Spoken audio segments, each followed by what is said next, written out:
The Vorten Empire had conquered 47 star systems before they encountered humanity. Their method was simple and effective. They would descend upon a world, identify its most influential leaders, and subject them to the neural agony matrix.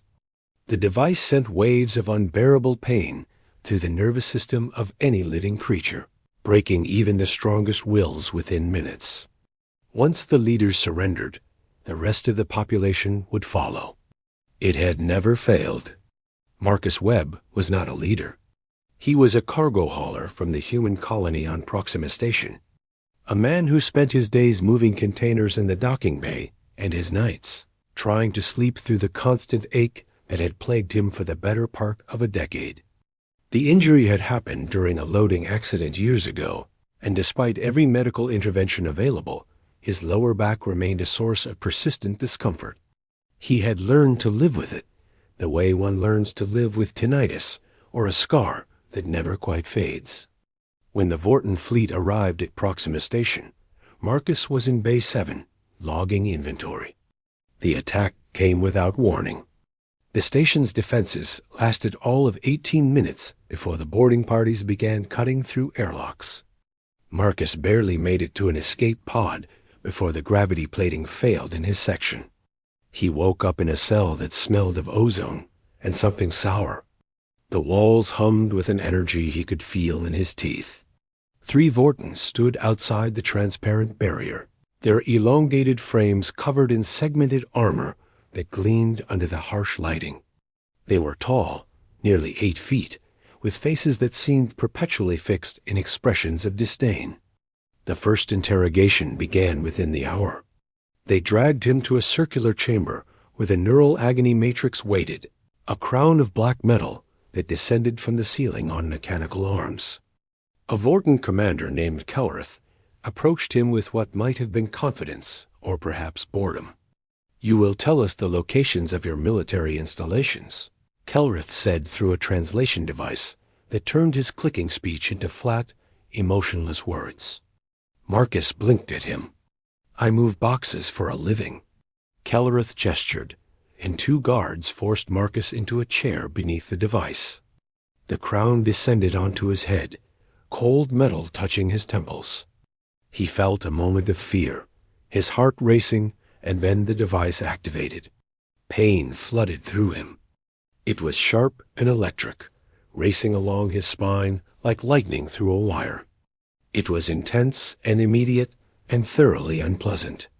Marcus gritted his teeth, his hands gripping the armrests of the chair. Then something unexpected happened. The pain in his lower back, the constant companion that had shadowed him for years, seemed to respond to the artificial agony. His nervous system, long accustomed to interpreting and compartmentalizing persistent discomfort, did what it had been trained to do. It adapted. It filed the new sensation alongside the old one, categorizing it, managing it, making space for it in the complex ecosystem of his chronic condition. Marcus sat in the chair, breathing hard, sweat beading on his forehead. But he did not scream. He did not beg. He simply endured, the way he had endured every morning when he woke up stiff, every evening when he tried to find a comfortable position to sleep. Kelrith stared at him with what might have been confusion. The device was set to level 3, enough to break most sentient beings within 2 minutes. He increased it to level 5. The pain intensified, becoming something that should have shut down conscious thought. Marcus felt his vision blur at the edges. His jaw ached from clenching. But somewhere in the back of his mind, there was a tiny voice that said the same thing it always said when the pain flared up after a long shift. This too shall pass. 5 minutes went by, then 10. Kelrith increased the device to level 7, a setting that had caused several test subjects to lose consciousness immediately. Marcus remained awake. His breathing came in ragged gasps. His face had gone pale, but his eyes stayed focused on the Vorten commander. "Where are your military bases?" Kelrith demanded. "I told you," Marcus managed through gritted teeth. "I move boxes." The session lasted another 20 minutes before Kelrith shut down the device, clearly disturbed. Marcus slumped in the chair, exhausted but conscious. The guards dragged him back to his cell, where he collapsed onto the metal bench that served as a bed and promptly fell into a deep, dreamless sleep. Word spread quickly through the Vorten ranks. The human had withstood the neural agony matrix at level 7 for extended periods. It was unprecedented, impossible. By the time Marcus woke up, he had become a subject of intense interest. They tried again the next day, and the day after that. Each time, Kelrith pushed the device further, and each time, Marcus endured. It was not that he felt no pain. The agony was real and terrible, a screaming assault on every nerve in his body. But his mind had spent years building walls around pain, creating mental spaces where he could exist alongside it, rather than being consumed by it. He thought about his morning routines, about the stretches his physical therapist had taught him, about the careful calibration of movement and rest that made each day possible. On the 5th day, something changed. Kelrith entered the interrogation chamber to find Marcus already seated, waiting. The human looked tired, worn down by the repeated sessions, but there was something else in his expression now. Recognition, perhaps. Or possibly pity. "You keep trying the same thing," Marcus said quietly. "Has it occurred to you that maybe I really don't know anything useful?" Kelrith activated the device without responding. Level 9 this time, a setting that existed only in theory, because no living creature had ever been subjected to it. The pain that hit Marcus was beyond description, beyond thought. It was pure sensation, white-hot and all-consuming. He screamed then, finally, a sound torn from somewhere deep in his chest. But even as he screamed, even as his body convulsed in the chair, his mind held on to a single thread of consciousness.